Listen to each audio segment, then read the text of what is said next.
Hello guys, how's it going? My name is Dal. So far, patch 9.2 has been holding on to an encrypted build of the game, one that's waiting to be unearthed come 2022. Just imagine the class changes that are planned, the tier set adjustments, and potentially in this next build, we might even be able to play with double legendaries. There's a lot of exciting changes on the horizon, and while the PTR 9.2 is not finished and not finalized, many of you have been asking me recently what is looking like a good class heading into the next build. It is impossible for me with 100% certainty to tell you what is going to be good, what's going to be meta, what's going to be the most played or the least popular. But what I can share with many of you is the progress so far, where classes are currently in patch 9.2 in the early build. Please don't use this video to pick your main going forward, but I think it's reasonable to take a look at where classes are, how tier sets are progressing, to find out what possible classes you may want to play in 9.2 in case you want to start leveling some alts. And before we get into this early overview of classes in 9.2, most of you guys watch these videos are still not subscribed, but the more of you are reminded, the more of you do, so let's keep it going. Subscribe to the channel as well as hit the bell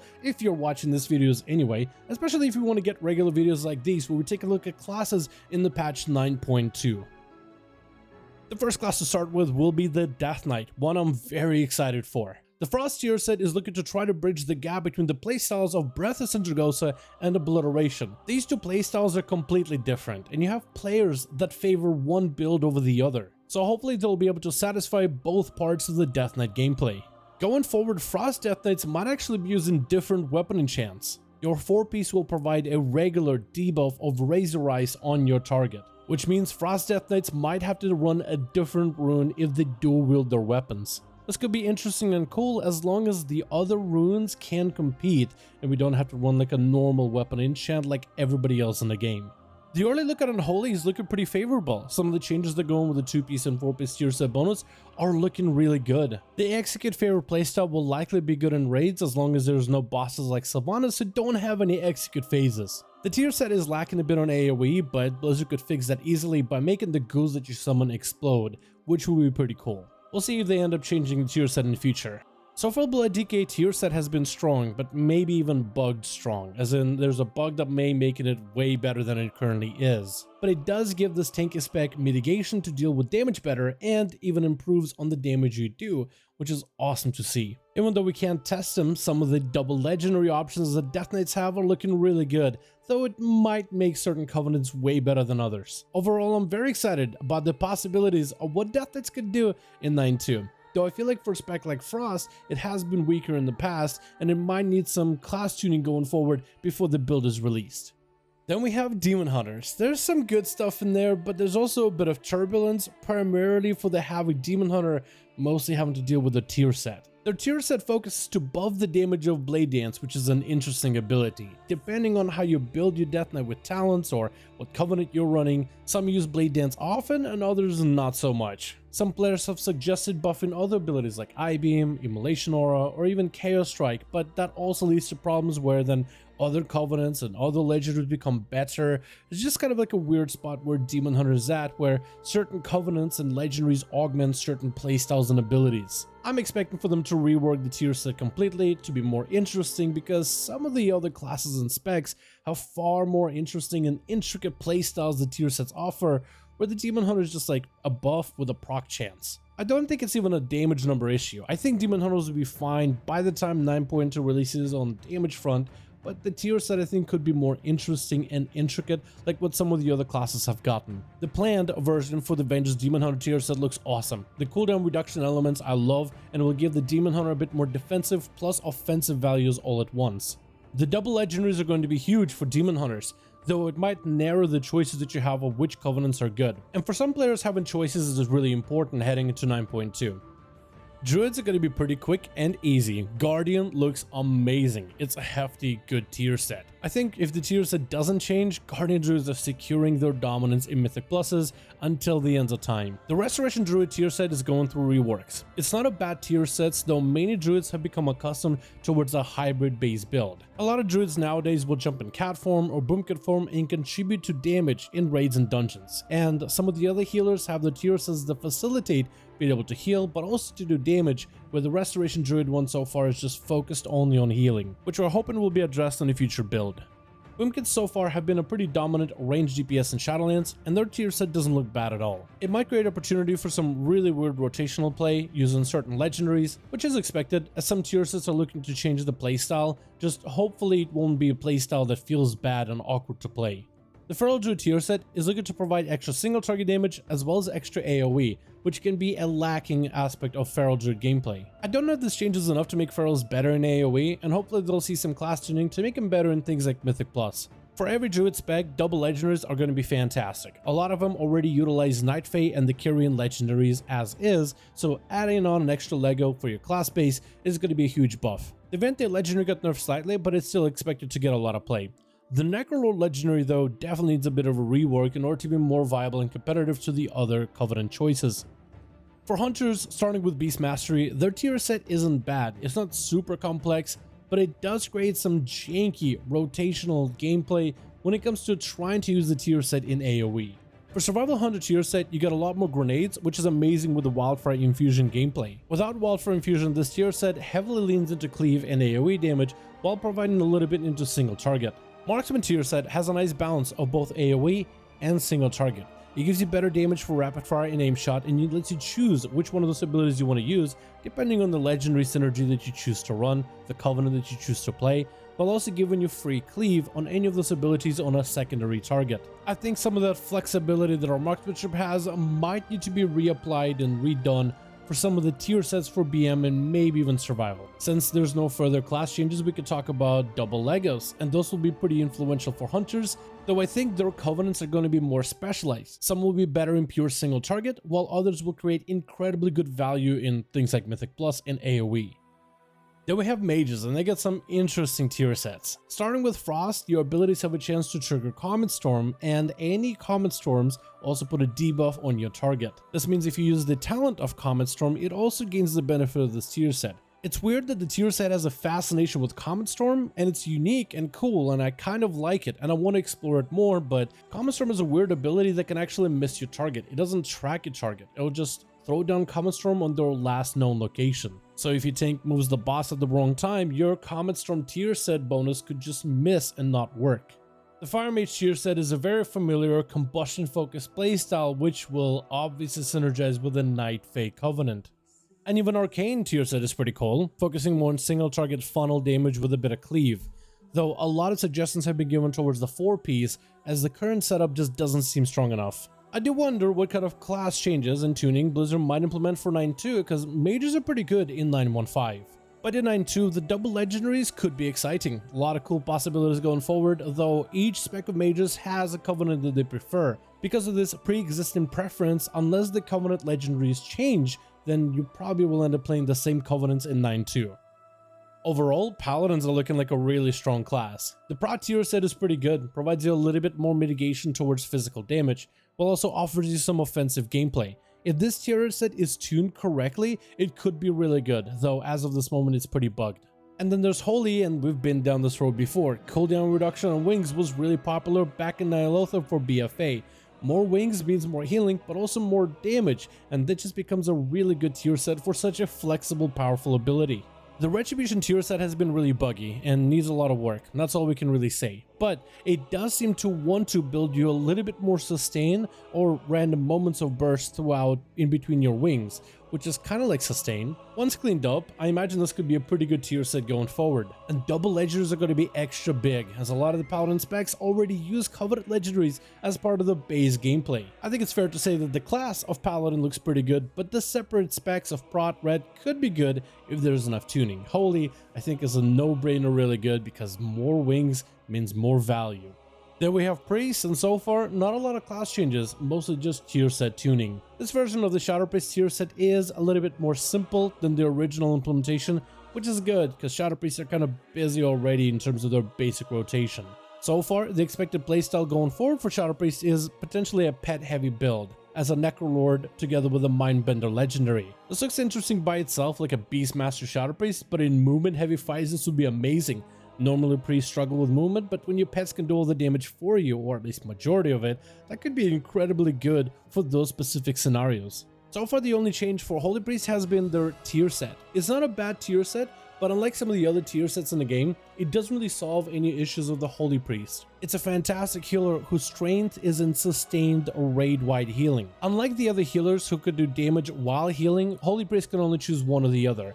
And unlike classes with utility like Disc Priest or Holy Paladin, it's just a throughput healer. It doesn't come with any kind of damage reduction for the party or raid. And the tier set is a perfect opportunity to maybe add some extra functionality for the Holy Priest going forward. Like the Holy Spec, the Disc Priest tier set is also going through a bit of turbulence. The problems that the tier set tries to solve, like with the 2-piece or mana, isn't really an issue for priests when they run in a raid composition, with boomkins providing innervates. This tier set is an attempt at filling up some of the gaps of the Disc Priest, but it doesn't quite do the job. It's also worth noting that many Disc Priest players are very specific in how they play their spec. This might be one of those issues that needs a microscope to really solve and pin down how to make an effective tier set for them going forward. But they've been great so far at listening to feedback and adjusting tier sets. Some of them have been more successful than others, so hopefully Priest will be taken a look at in the next few builds.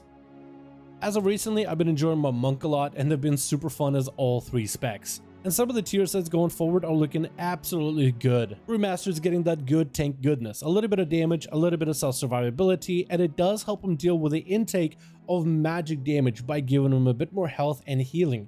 It might not be a perfect solution, but at least it tries to tackle the specific issue that Brewmaster monks can deal with from time to time. Woodwalker 2-piece bonus is really simple, but the 4-piece is more complex, where you have to maybe even adjust your playstyle, maybe download a couple weak auras to make sure that you're getting the most value out of that tier set. The 4-piece tier set is definitely going to change the way that monks play, where you will want to make sure you land on Rising Sun Kick, Fist of Fury, and Whirling Dragon Punch as your 3 empowered abilities. It complicates your playstyle more, and it could create a bit of a divide with monk community, where it has a bit of a skill gap in terms of monks that are able to maximize the value of the tier sets and ones that are not. I could see them simplifying the tier set where after 5 or 6 Black Cat kicks, your next Rising Sun Kick, Fist of Fury, and Whirling Dragon Punch simply do more damage. Same in the essence, but a lot easier to use. And I'm pretty sure that the Mistweaver tier set is definitely going to change.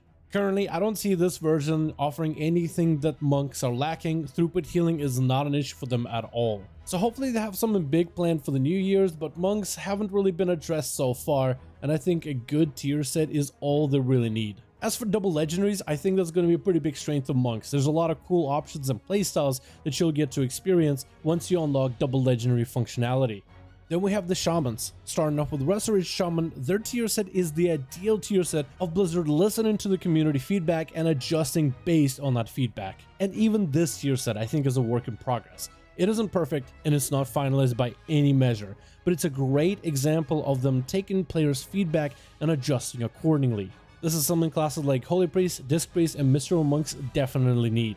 The tier set is looking to add cooldown reduction functionality for your totems, which might solidify Kyrian as the best choice going forward for Resto Shamans, but it is still a neat tier set regardless. The Elemental Shaman is a fantastic tier set, especially if you have any of the raid fights that require constant moving. It'll also make dotting targets in cleave situations easier, since Elemental will buff the duration of your flame shocks. It's a difficult tier set to use in AoE situations where normally Shamans play with Lightning Elemental. However, there is some synergy between Venthyr playstyle of spreading flame shocks all over the place and cooldown reduction provided with Chain Harvest. It's a different playstyle and it's interesting, and at times can be fun, but it might mean, especially for Mythic Pluses, you might be stuck playing Venthyr all of 9-2. Enhancement Shaman is the only class so far on this list that actually got some solid class changes, where it's able to spread flame shocks far easier. Personally, it gets me really excited to play the Venthyr Covenant, which could be the best Covenant option going forward. The tier set is pretty simple, more procs and more ghost rolls, which means more damage and resource generation. While it's a bit RNG, it is a pretty simple tier set, and that might be what Shamans need, especially with your RNG proc based playstyle keeping you busy. For rogues, the Assassination Rogue tier set might create some interesting dot play, especially in AoE, and I really do appreciate how they're trying to make the 2-piece at least function in AoE scenarios where assassination can sometimes lack. The Outlaw tier set isn't bad, but it does seem to be weaker than the other 2 specs of Rogue. The Subtlety tier set on the other hand is awesome, and the playstyle is so good. Subtlety might even be a little bit overtuned at this point. Generally, Covenants are kinda close for Rogues. If you did want to play one over the other due to personal preference, there was room for it, but with double legendaries in 9-2, I think that's going to be a lot harder as the divide between Covenants is going to grow. I'm actually really excited for Warlocks and their tier sets. The Affliction tier set is looking to fix some of the wrongs of patch 9.1, which Affliction haven't really been able to recover since, trying to buff the damage of the Rapture ability. So far, Affliction Warlock Strength has been in huge AoE burst situations like in Mythic Pluses. So if this tier set is looking to fill some of the gaps in cleave fights like council fights or in pure single target, definitely will need more tier set tuning and class tuning to accommodate this. The Destruction Warlock tier set sounds awesome. I mean, you just rain Infernos down on your foes, but it's a very RNG tier set. The nature of RNG abilities is luck. Sometimes you get really good procs and it feels awesome, and other times you don't get any procs and it feels awful. The Demonology tier set isn't bad. It makes the spec look really strong in what it does best, pure single target. It doesn't really change your design too much like some of the tier set bonuses, and it doesn't really fill any gaps as it just augments what is already strong about the spec. This isn't a bad thing in itself, but I do like seeing how some classes get to change and evolve, and Demonology basically gets to do what it already does best. Though you do generate far more soul shards, so maybe Nether Portal might be a playstyle going forward. Double legendaries are definitely looking interesting for Warlocks, and I'm really hoping that it won't be the Night Fae legendary. I feel like I've seen way too many Warlocks play Night Fae, and I would love to see some variety going forward. Warriors are looking really good at 9.2. Lacking on class changes for now, but their tier sets look awesome. The Arms Warrior tier set is very simple, but it's really effective. It's kind of like a glorified stat stick. It's just a permanent amount of strength that you can maintain almost at all times. The tier set for Fury Warrior is really fun. Extra charges on Raging Blows, which means more Reckless procs, which means more Fury generation, which means more Rampages. It really speeds up an already fast-paced gameplay. The essence of the Protection tier set is an awesome idea. Avatar becomes more of a defensive ability while still retaining a lot of its offensive potential, and the Rage you can build up to get these procs where you can either buff your single target AoE damage abilities or defensives is awesome on paper, but has been pretty weird in practice. The tier set so far has just been way too buggy, and there's way too many little bugs to mention in one video. So this one needs to be cleaned up or scrapped and redone completely. And there's a lot of suggestions on the forums of how they could make it even better. And finally, double legendaries for warriors are going to be fantastic. While any of the sims that we have are way too early and will likely be void in a couple of months, the early sims are really favorable and will allow warriors to pick almost any covenant they want. Personally, I'm a huge fan of variety, of being able to play my classes in various ways, and being able to pick viable covenants is really important to me. But I want to thank you guys so much for checking out this video. This has been my full list of everything that I can tell you about how classes are looking in the early build of patch 9.2. And I'm very excited to make a similar video as 9.2 is about to release, to see how these classes have evolved and improved, see the class changes, tier set adjustments, and how legendaries have changed over time. If you guys enjoyed this video or found it informative, give it a thumbs up. I would very much appreciate it. Let me know in the comments which class are you the most excited for patch 9.2. And also let me know which class you hope gets the most improvements before 9.2 is released. Also, in the description we have a link towards the channel Discord. That's probably the best place to reach me and chat with the other boys hanging out on Discord. So join the Dalaran channel community. Again, link for that is in the description. But I want to thank you guys so much for watching. I hope you enjoyed, and I'll see all of you in the next one.